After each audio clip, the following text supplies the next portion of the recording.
بسم اللہ الرحمن الرحیم۔ السلام علیکم دوستو، آج آپ سنیں گے شیخ سعدی رحمۃ اللہ علیہ کی حکایات میں سے ایک نہایت ہی دلچسپ اور سبق آموز حکایت۔ تو اگر آپ چینل پر نئے ہیں تو ہمارے چینل کو سبسکرائب کر لیں، اور اگر ویڈیو اچھی لگے تو اسے لائک اور شیئر ضرور کریں۔ کہتے ہیں کہ ایک بادشاہ کے دربار میں ایک قیدی کو پیش کیا گیا۔ بادشاہ نے مقدمہ سننے کے بعد اشارہ کیا کہ اسے قتل کر دیا جائے۔ بادشاہ کے حکم پر جب سپاہی اسے قتل گاہ کی طرف لے کے جانے لگے تو وہ شخص غصے سے بادشاہ کو برا بھلا کہنے لگا کہ کسی شخص کے لیے اس سے بڑی کیا سزا ہوگی کہ اسے قتل کر دیا جائے، اور چونکہ یہ سزا سنائی جا چکی تھی اس لیے اس کے دل سے بادشاہ کا خوف دور ہو چکا تھا۔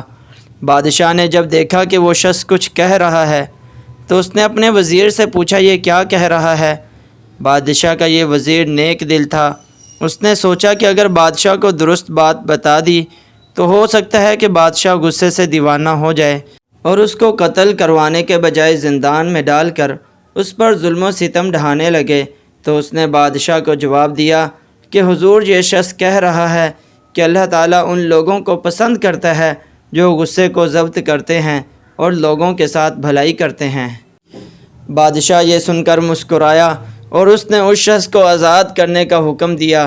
بادشاہ کا ایک اور وزیر جو نیک دل وزیر کے خلاف دل میں حسد رکھتا تھا، وہ بولا یہ ہرگز درست نہیں کہ بادشاہ کے وزیر اسے دھوکے میں رکھیں اور سچ کے سوا کچھ زبان پر لائیں، اور کہا کہ حضور، یہ شخص آپ کی شان میں گستاخی کر رہا ہے۔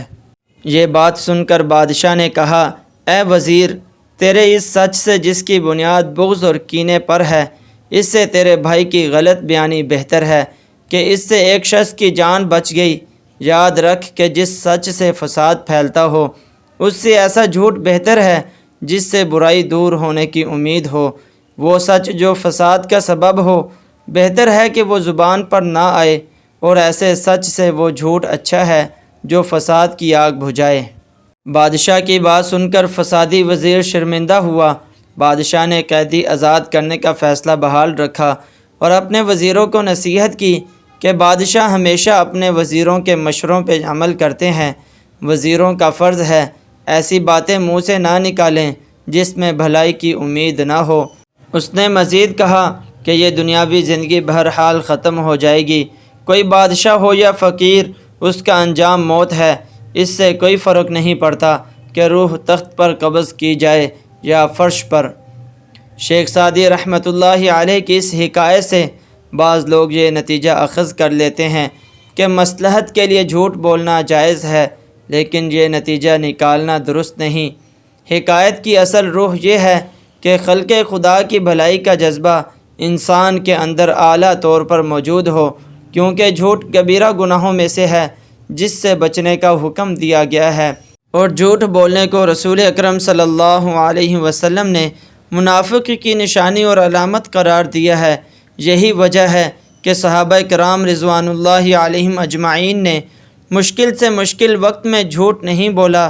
البتہ اگر کہیں شدید نوعیت کا جھگڑا ہو یا میاں بیوی کے درمیان اس حد تک غلط فہمیاں ہو گئی ہوں کہ گھر ٹوٹنے کا اندیشہ ہو، اور کوئی اختلاف کو رفع کرنے کے لیے اختلافی باتیں چھپا کر خیر کی بات کرے، تو شرعاً ایسا شخص جھوٹا شمار نہیں ہوگا، جیسا کہ بخاری شریف میں رسول اکرم صلی اللہ علیہ وسلم کا ارشاد ہے کہ وہ شخص جھوٹا نہیں جو لوگوں کے درمیان صلح کروائے اور اچھی بات پہنچائے یا خیر کی بات کہے۔